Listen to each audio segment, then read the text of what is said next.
Hello friends, hydraulics and pneumatic के subject को आज फर्स्ट चैप्टर से स्टार्ट करेंगे। फर्स्ट चैप्टर इंट्रोडक्शन के रूप में है आपका। इसमें जो परिभाषाएं होंगी बहुत शॉर्ट टर्म से समझाई जाएंगी। इसमें पहला टॉपिक है properties of fluids. Properties, fluids की प्रॉपर्टी क्या होती हैं उसको छोटी सी डिफिनेशन से कैसे समझेंगे और विद फार्मूले से। देखिए कैसे।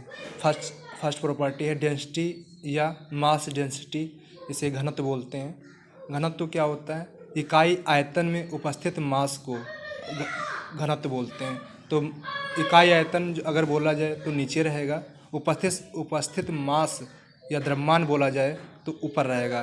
द्रव्यमान बटे आयतन के अनुपात को हम घनत्व कहेंगे। तो ये आपके पास फार्मूला बन जाएगा।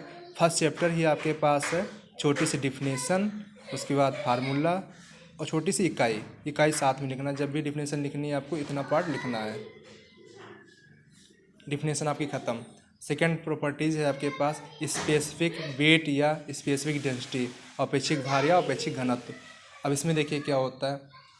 इकाई आयतन में उपस्थित भार को स्पेसिफिक वेट कहते हैं या अपेक्षिक भार कहते हैं। इकाई आयतन में उपस्थित भार की इकाई क्या होती है? भार क्या होता है? mg। v क्या हमारे पास है, यहाँ से निकाल लेंगे, m/रो हो जाएगा। जैसे मैं निकाले m/रो v, तो यहाँ पुट कर देंगे, mm कैंसिल हो जाएगा, रो ऊपर चला जाएगा, रो जी हो जाएगा। ये क्या हो जाएगा? स्मॉल w बराबर रो जी।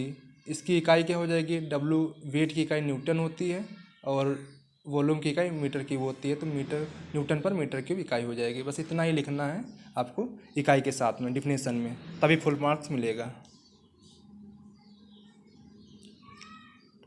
अब आपके पास थर्ड है प्रॉपर्टीज़ स्पेसिफिक वॉल्यूम मीन्स अपेक्षिक आयतन। अपेक्षिक आयतन का मतलब है इकाई मास में उपस्थित आयतन को अपेक्षिक आयतन कहेंगे। मैं लिख लिया है। यहाँ पे m/v था, यहाँ पे v/m है, तो उल्टा हो जाएगा डेंसिटी का 1/रो मीटर। इसकी एक यूनिट भी उल्टा हो जाएगी, kg/m³ का उल्टा m³/kg। ओके। अब फोर्थ प्रॉपर्टीज आपके सामने है specific gravity or relative density, अपेक्षिक गुरुत्व। यह क्या होता है? पदार्थ का भार घनत्व बटे किसी मानक पदार्थ का भार घनत्व। इसमें अगर द्रव लेंगे आप, अगर द्रव लेते हैं तो उसमें क्या होता है?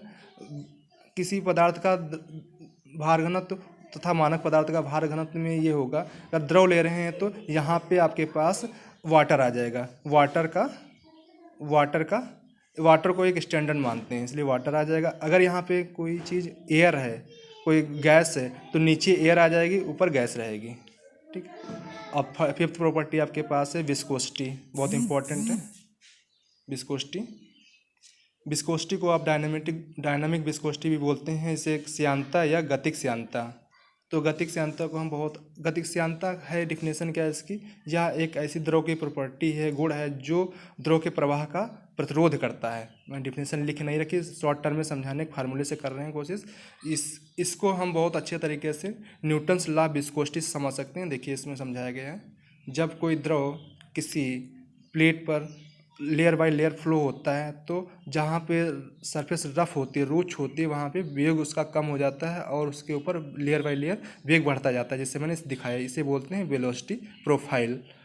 तो वेग इधर चलेगा हॉरिजॉन्टल लाइन पे, वर्टिकल लाइन पे आपकी डिस्टेंस चलेगी, पानी कितनी ऊंचाई पे बह रहा है, कितनी मोटी लेयर पे बह रहा है। तो हमने दो लेयर ली हैं वाई डिस्टेंस पे। एक लेयर है जिसकी वेलोसिटी u है, सेकेंड लेयर dy डिस्टेंस पे u प्लस du इसकी वेलोसिटी है।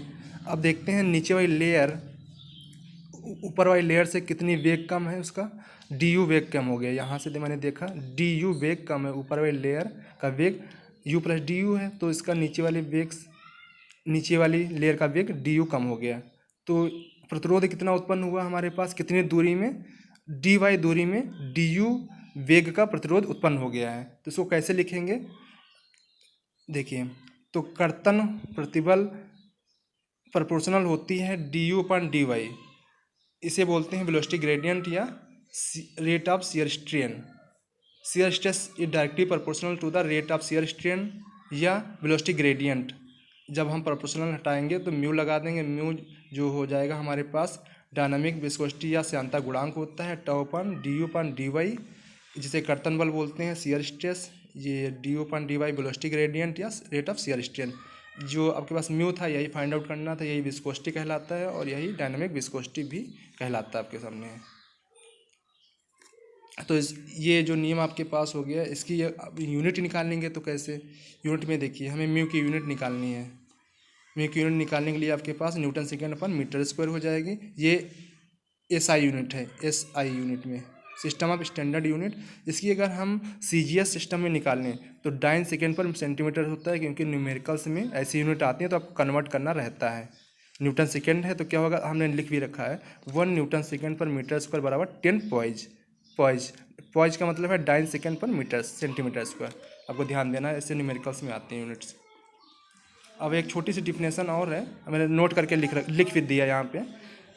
इसी को न्यूटन्स लॉ विस्कोसिटी, न्यूटन का श्यानता नियम भी कहते हैं।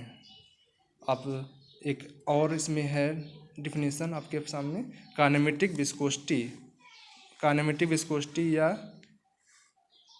विस्कोसिटी या गतिक श्यानता किसे कहते हैं। तो गतिक श्यानता को हम म्यू से डिनोट करते हैं, स्मॉल म्यू से, और ये भी म्यू है लेकिन वो अलग से म्यू है, ये रो अलग है। तो ये इसकी डिफिनेशन है, यह रेशियो होता है किसका, विस्कोसिटी तथा घनत्व का, श्यानता तथा घनत्व का। इसकी इकाई मीटर स्क्वायर पर सेकेंड है। अब हम कुछ ऐसे इंपॉर्टेंट टॉपिक की बात करेंगे जो उसमें वेरिएशन को दिखाएंगे। Variation of viscosity with temperature, तापमान के बढ़ने और घटने से श्यानता पर क्या प्रभाव पड़ता है उसमें देखेंगे हम। तापमान बढ़ने पर द्रवों की श्यानता घटती है तथा तापमान बढ़ने पर गैसों की श्यानता बढ़ती है। ये आपको पता होना चाहिए, और यह टर्म अच्छा है, लिखना भी है एग्जाम में। अगर आपको समझ में आ रहा है लाइक कमेंट शेयर करें तथा चैनल को सब्सक्राइब कर लें, ताकि आने वाले बेल आइकन को प्रेस कर लें ताकि आने वाली वीडियो की नई नोटिफिकेशन आपको तुरंत मिल सके। Thank for watching.